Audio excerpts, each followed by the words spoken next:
Joining me now, Senator Tom Cotton of the Budget, Intelligence, and Armed Services Committee. Senator, good to see you tonight. The evening, last Martha. word that we received here is that Mitch McConnell is on the floor again. Are we going to see a vote tonight? I hope so, Martha. I don't think we should be shutting down our government for what the Democrats are demanding. I mean, after all, there's a bill on the floor that would fund the government for another month, and it would also fund health insurance for poor kids for the next 6 years. And the Democrats are saying they're going to reject that bill because they not only want amnesty for millions of illegal immigrants, but they also don't want to take steps to secure our border and stop future flows of illegal immigration and unskilled immigrants as well. I just don't think that's something that's going to fly with the American people. Can you just give us a sense from where you are as to whether or not there's movement at this moment? I mean, is something changing? Do you have Democrats who are saying that they do want an off-ramp, as Chris Stirewalt just said, and that they don't necessarily want this around their necks? Well, Martha, as you've probably seen, we've had a number of Democrats in the last couple of hours come out saying they're going to vote for this bill. You know, like Joe Manchin from West Virginia, Joe Donnelly from Indiana, Heidi Heitkamp from North Dakota. I can just tell you there are a lot of other Democrats who have to face the voters in 10 months. And they don't want to shut down the government and deprive American citizens of government services, to include health insurance for poor kids, because they don't get an amnesty for millions of illegal immigrants. That is simply not a position that they want to take to the voters in November. Yeah, I want to ask you, because Lindsey Graham and Dick Durbin thought that they were pretty close to a deal last week.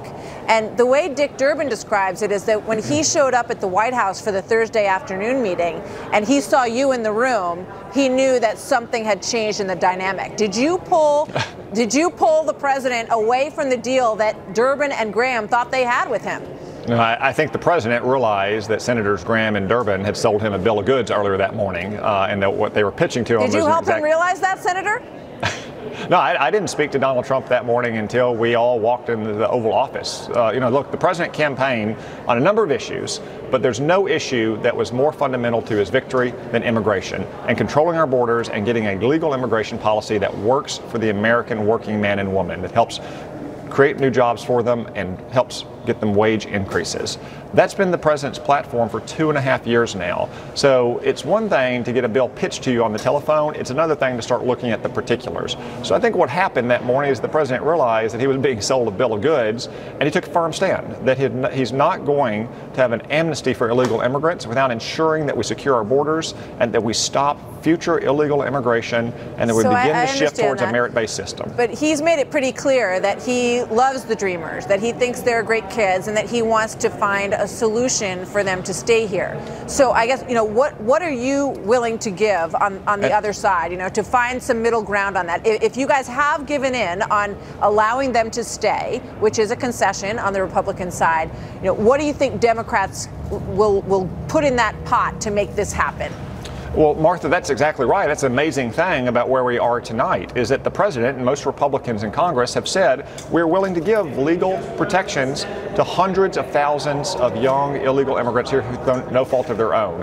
The Democrats now need to come to the table and be willing to offer concessions to secure our border and stop extended family reunification and begin to move towards a merit-based immigration system. That's what we're really talking about here, because most Republicans agree with the Democrats that we should give legal protections to the persons that have a DACA work permit. The Democrats are refusing to give anything else in return. They're willing to shut down the government over it.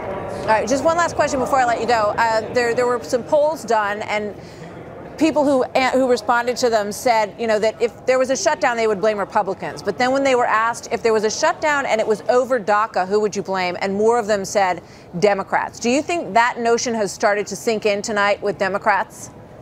I think it probably has, Martha, because it's clear that if we have a shutdown of the government tonight, which I hope that we will not, it will be because the Democrats are unwilling to vote for a spending bill and give 7 more weeks before we reach our deadline for a deal on the DACA program.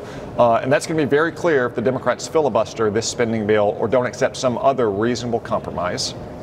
All right. Well, we'll see what's happening. It seems like the ground is shifting a little bit, and we're going to stay tuned. Senator Cotton, thank you very much. Good to see you tonight. Thanks, Martha. You bet. So as we watch and wait and see what is going on down there about the spending